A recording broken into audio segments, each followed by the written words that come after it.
안녕하십니까. 저희가 지금까지 이제 과학의 달 행사와 이제 대회에 대해서 이제 대략적인 설명을 드렸잖아요. 그 중에서 좀 과학 토론 대회에 대해서 좀 이야기를 더 나눠봤으면 좋겠어요. 과학 토론 대회 왜 하는 겁니까, 이거?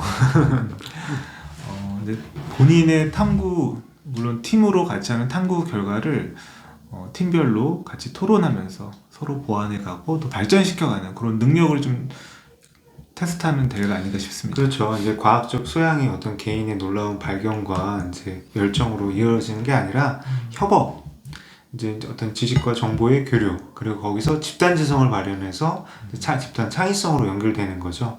그런 과정으로서의 그 과정을 한번 평가하는 대회일 것 같아요. 과학탐구 대회 어떤 과정으로 진행이 되나요? 우선은 저희 이제 보고서를 이제 작성을 하고 이제 보고서 심사가 거치고 그다음에 선발된 학생 팀을 대상으로 이제 실제로 토론을 진행을 합니다. 그래서 토론 같은 경우는 이런 주장 발표라고 해서 팀별 발표, 그다음에 또 전략 타임을 가져요. 그리고 그 전략 타임에서 상대방을 분석을 하고 이제 질의응답을 합니다. 그리고 다시 전략 타임을 갖고 마지막으로 주장 다지기라는 단계를 거칩니다. 그러니까 이런 단계를 통해서 이제 교내 대회, 교육청 대회, 이제 전국 대회까지 이어지는 거죠. 예. 그러면 이 대회를 준비할 때 무엇보다 중요한 게 이 대회에서 어떠한 학생들을 선발하고자 하냐, 그걸 살펴보면 준비하는 데 많이 도움이 될 것 같아요.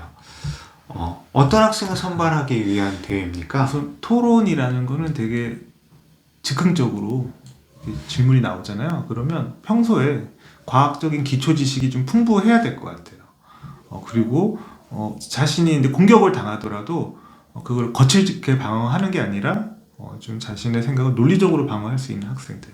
그리고 이런 토론 주제나 이런 토론 과정에서 분석하고 정리를 잘 할 수 있는 아이가 조금 더 유리하지 않을까 싶습니다. 그러니까 정리를 하자면 우리 대현 선생님이 말씀하신 것처럼 평소에 과학적 소양과 지식이 풍부하고 그리고 글쓰기나 토론에 능숙하면서 그리고 다른 사람들과 대화하는 것을 즐겨하는 학생, 이런 학생들을 이제 선발하기 위한 대회네요. 예. 그러면 제가 또 궁금한 거 질문 하나 더 드릴게요. 이런 학생들을 어떤 준비 과정을 통해서 대회에 입상을 할 수가 있나요? 우선은 이 어떤 실생활에 관련된 주제가 이제 공개가 되고, 그럼 그 주제와 관련돼서 이런 과학적인 기초 개념과 용어를 충분히 익힐 필요가 있습니다. 그리고 그 관련된 영역에 좀 세분화한 좀 과학적인 탐구나 이런 기록들이 필요하고, 그런 정보 수집 방법에서 독서, 뭐 잡지, 인터넷 등 이런, 저 같은 경우는 다큐멘터리도 애들 많이 틀어줬던 것 같아요. 그래서 충분히 이런 지식 습득도 필요하다라는 생각이 듭니다. 그런 과학 다큐를 보고 그 정리하고 요약하고 그걸 아이디어와 연결한다는 말씀이시잖아요. 그런 것들은 이제 사회적 이슈가 되는 사안들이죠. 그럼 제가 궁금한 게 있어요. 탐구 내용으로서 어떤 주제를 어떻게 준비하면 좋을까요? 우선 탐구 영역은 뭐 물리, 화학, 생물, 산업, 에너지, 지구, 환경, 소프트웨어, 융합 이런 영역이 있고, 지금까지 기존에 많이 나왔던 주제가 미세 플라스틱, 생활 쓰레기, 미세먼지, 지구 온난화, 재생에너지, 인공지능, 우주 개발, 블록체인, 메타버스 등 현재 과학계에 관심 있는 주요 현안들 혹은 실생활과 관련 있는 현안들이 잘 나옵니다. 그러니까 기출 문제들을 살펴보면 기초 과학뿐만 아니라 실생활과 관련되고 시사적인 논제들이 많이 출제되고 있네요. 예.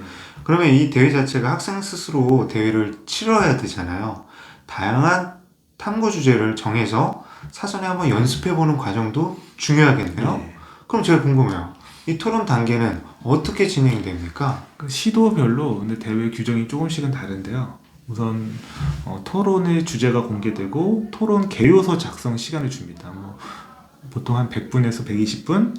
그리고 이제 개요서 작성을 근거로 팀의 주장이 주장 발표를 한 3분 정도.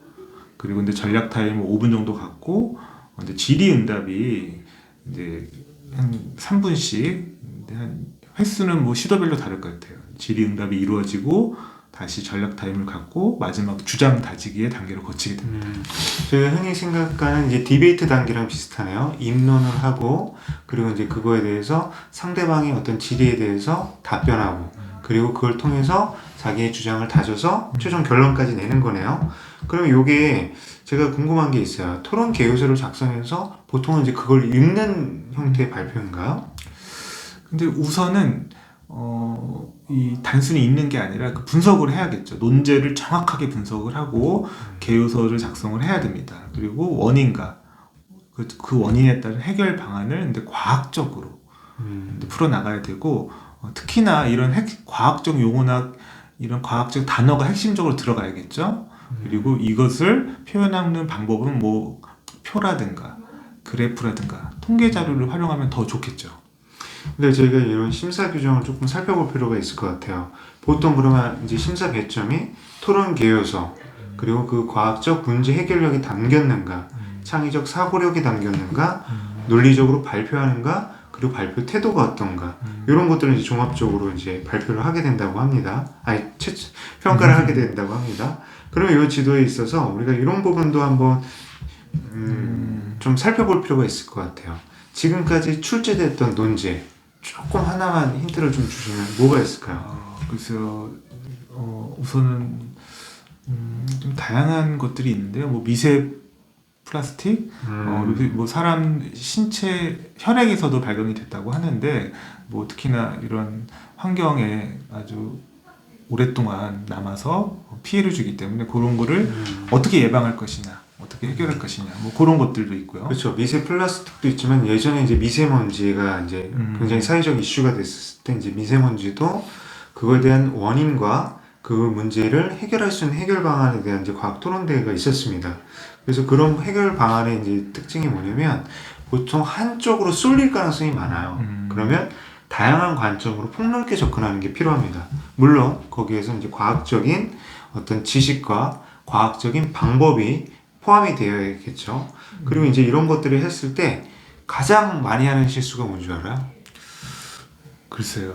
우선 논제에서 버겁니다. 그러니까 논제를 크게 잡았고 관점 1, 관점 2, 관점 3 어떤 국내 실천, 세계 여러 나라들과 함께 협력해서 실천해야 될 방안, 또 예를 들어서 개인적인 실천 방안, 뭐 사회적인 실천 방안 이렇게 이제 관점을 세웠는데 하나의 작은 부분에 이제 매몰돼서 거기에서 이제 가로막혀서 그 속에서 맴도는 거죠.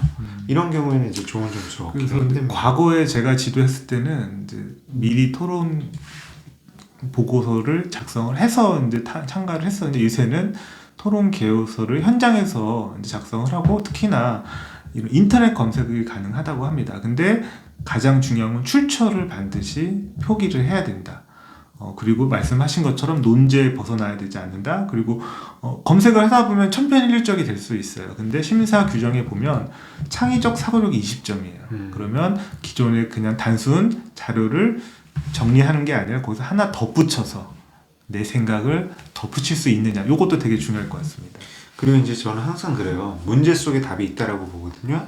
이제 토론 논제가 제시될 때는 사실은 그 토론의 주제와 관련된 관점들이 사실은 숨겨져 있습니다. 그리고 거기에 사실은 문제 해결 방안도 담겨져 있어요. 그래서 기본적으로 이런 토론 개요서를 보고 논제를 뽑아내고 다양한 관점을 설정하고 그리고 해결 방안을 제시하는 이런 연습 과정이 필요해요. 그래서 이 부분들은 사실은 제가 계속 사실은 비법이라 그렇습니다. 훌륭한 지도교사 선생님이 필요하거든요. 그래서 이 부분은 교내에서 훌륭한 선생님들을 찾으시거나 아니면 이것과 경험이 있는 어떤 선생님들 그리고 선배들 그리고 학생들과 어떤 노하우를 이제 공유하는 방법도 한번 고민해 볼 필요가 있다고 생각해요. 하나 팁을 드리자면 이 질의응답이 1회당 3분입니다. 그러면 평소에 아이들가 3분 동안 주장하고 그리고 혹시나 그 상대방의 팀에 대해서 이런 이의 제기를 하고 그리고 자신의 이런 논리적인 사고나 과학적 사고를 3분 안에 발표하는 연습을 좀 자주 하는 게 필요할 것 같습니다.